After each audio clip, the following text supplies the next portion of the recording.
Not sure where to start with color? Then let's figure it out together in Crochet Color Play. One fun color idea at a time. Hey gang, welcome back. And if you're new here, my name is Jane and I love everything colorful and crochet. So thanks so much for joining me. One of the things I get asked the most is how do I choose my colors? And are there tips that I can share to make the process a little less overwhelming and a little more fun? So I've decided to put together this 7-day series where I'm going to share tips that I've learned over the years working with color. Each video is going to focus on a different part of my color process, and hopefully you can use these in your crochet projects as well. I'll be sharing examples of my projects and the behind the scene bits that will let you see how it unfolds in real time. I'll share some ideas on where I was going when I started the project and where the project ended up, which is usually not the same thing. Sometimes it's so much easier to feel the difference color makes when you can actually see it in a finished piece. Whether it's past projects or things I'm currently working on, I hope these visuals help spark ideas for your own makes too. And just a quick note, I'll pop the name of each square down in the bottom left corner as we go, since I know I'll get lots of questions about them. Most of them have tutorials here on my channel if you want to try them out yourself.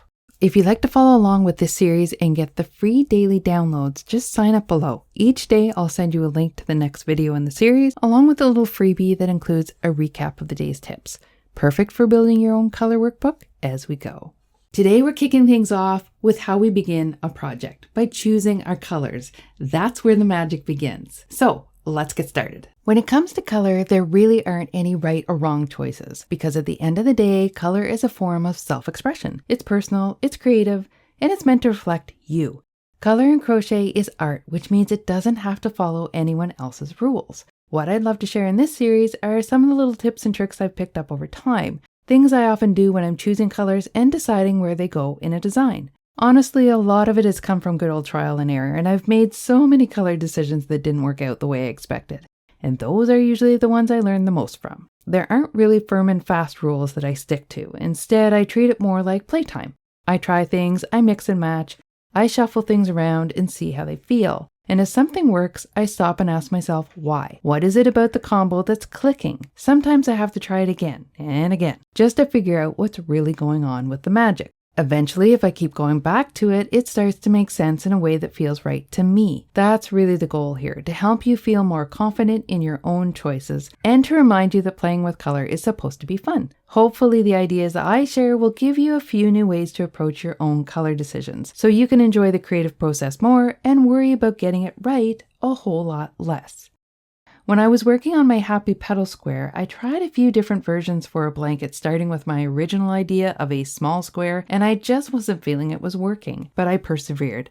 I let it sit and ended up with both a blanket version with a large square with more breathing space and a pillow with the original small square that worked better on a small surface area. One of my key lessons I've learned is that it rarely ever works right out of the gate. And often if I let myself, I can get frustrated that it isn't working the way I envisioned it. But if I'm patient and flexible and allow it to shape itself over time, I actually end up with something much better than I could have imagined. I suppose that's the key to life as well. Let go of control and watch the magic happen. Choosing your color palette for a new project can be exciting and sometimes overwhelming. There are loads of ways to go about this and no one right way, but I'll walk you through a few things I tend to do when I'm picking colors. So first we need some inspiration, and that can come from anywhere. Often I'll find a photo of perhaps a nature scene that really speaks to the mood I'm trying to capture, such as a beach vibe, which is a really great thing when I'm coming into the summer and I'm tired of the snow and I just want to feel like I'm sitting by the ocean.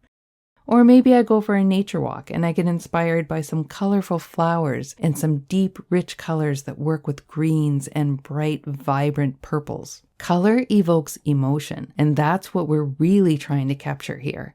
Pinterest is a great place for inspiration. I actually have a Pinterest board where I save anything that catches my eye color-wise. It's a great way to gather ideas and see patterns that I'm drawn to over time.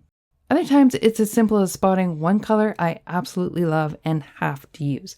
That one color becomes the anchor that I can then build a palette around, usually by playing around and seeing what works. Sometimes I'm in the yarn store and a shade just jumps out at me. I don't always know what I'll pair it with, but I take it home and figure the rest out as I go. And honestly, that's half the fun.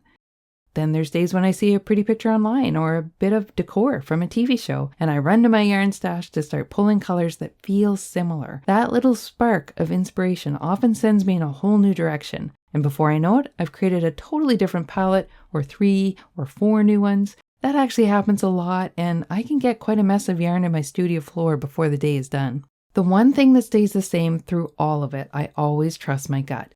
If something feels good, I go with it. And then the real fun begins, with lots of trial and error. I actually call it playtime because that's what it feels like doodling with yarn. Make a couple trial swatches with different color combos and don't rip anything out. Leave them as they are and see which combos are speaking to you. I like to take photos of mine for a different perspective, lay them out beside each other so you can compare, or I'll leave them out on my couch at night. And when I get up in the morning for a coffee, they're the first thing I see. That fresh morning perspective is gold. You can also move them around your house or even outside to see how they look in different lighting. Colors can totally change depending on the light and what they're next to. If you're making a blanket for a certain room in your house, take the swatches to that room to see how they work with the decor and the lighting to get a real sense of how the colors are going to play together. It's all part of the process. There's no rush. Just have fun with it, follow what feels right, and let your colors tell a story.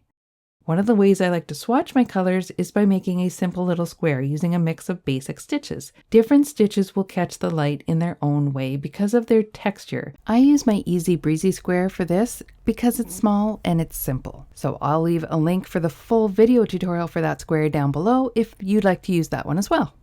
So it gives me a better sense of how the colors are actually going to look in a project. I keep all these squares, what I call my yarn chips, in a basket. Okay, maybe 2 baskets. And I treat them kind of like paint swatches. Every time a new yarn color finds its way into my house, I make up a little chip for it and pop it in the basket. Over time, you build up a really helpful collection. I also keep a yarn binder where I track all the brand and color info to go with these swatches, which is super handy, but that's a whole other system, and I've actually made a whole video walking you through the setup for that, so I'll leave the link below if you want to check it out.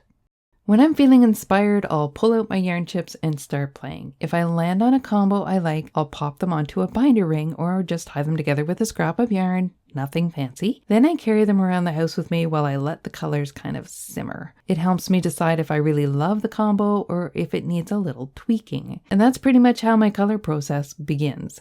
Color is a big passion of mine, and some days I just love sitting down and playing with different palettes, seeing what wants to come together. Eventually those little squares grow into bigger squares, and those become blankets, and along the way I always give myself permission to change my mind. I've swapped colors in and out in the middle of a project more times than I can count. If you find part of the way through a project you really don't like the balance of color that you're using, then change it. You can leave the squares that you've already done and work the rest a little different. That way you're not ripping things out.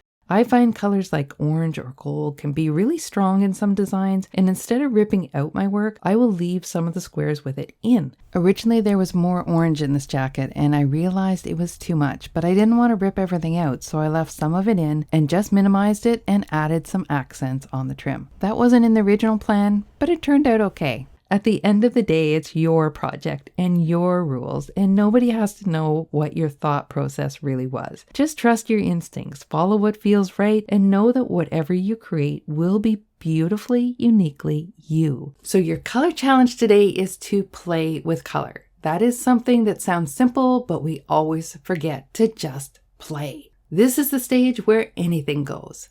Go to your stash and pick out some colors that really speak to you, or treat yourself to a yarn store visit and pick out a color that you've always wanted to work with, but you just were never sure what you would do with it. Try matching it with stuff that you already have, or maybe pick up a few colors from there that you really like the look of, that really feel good. Lean into how you feel. That's your intuitive color sense. You might surprise yourself with what you actually like. And remember, if you'd like to follow along with the full series, sign up below and I'll send you a new video each day straight to your inbox, along with a free printable to go with that day's color tip. It's an easy way to stay inspired and build your color confidence one day at a time. Thanks so much for hanging out with me today, and I'll see you in the next video, where we'll dive into more ideas that'll make crocheting with color fun.